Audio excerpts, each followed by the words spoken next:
पनवेल विधानसभा मतदारसंघाचा एकंदर जर आपण विचार केला तर अतिशय भयावह अशी परिस्थिती आहे.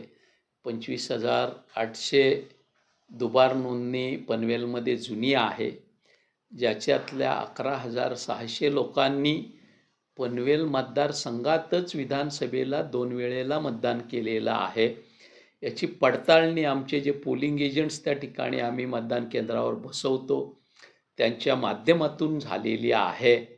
आणि नंतर आता आम्ही प्रयत्न करतोय की त्याच्यामध्ये सुधारणा व्हावी. निवडणुकीपूर्वी 6 महिने आणि निवडणुकीच्या आत्ताचे 10 महिने निवडणुकीपासूनचे प्रयत्न करतोय ती जुनी नावं निघावीत, मतदार यादीचं शुद्धीकरण व्हावं म्हणून.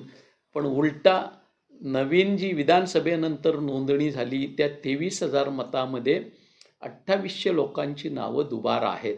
आणि या साऱ्या परिस्थितीला ज्या काही गोष्टी जबाबदार आहेत त्याच्या बाबतीत आम्ही महाराष्ट्राचे निवडणूक आयुक्त दिनेश वाघमारे साहेबांची गाठ घेतली, मुख्य निवडणूक निर्णय अधिकारी चोकलिंगम साहेबांची गाठ घेतली आणि त्यांना मागणी केलेली आहे की जुनी दुरुस्ती अजून होत नाही, पण नव्यानं मात्र 23,000मध्ये 2800 नावं पुन्हा दुबार होत आहेत. हे अतिशय धक्कादायक आहे. तर आपण योग्य ती दखल घ्यावी आणि ह्या बाबतीत विशेष पुनर्निरीक्षण करून या ठिकाणी पनवेलची मतदार यादी शुद्ध करावी अशी मागणी आम्ही केली. त्याचसोबत मतदान केंद्रामध्ये वापरलेली जी टिकमार्क केलेली यादी असते, मार्क कॉपी अधिकृत, ती आम्हाला मागणीनुसार द्यावी. CCTVचं फुटेज पुराव्यासाठी आम्हाला मागणीनुसार द्यावं. अशा पद्धतीच्या मागण्याही आम्ही केले, जेणेकरून निवडणुका ह्या निपक्षपातीपणानं आणि खऱ्या अर्थानं लोकशाहीच्या दृष्टीनं व्हाव्या यासाठी आम्ही प्रयत्न करतोय.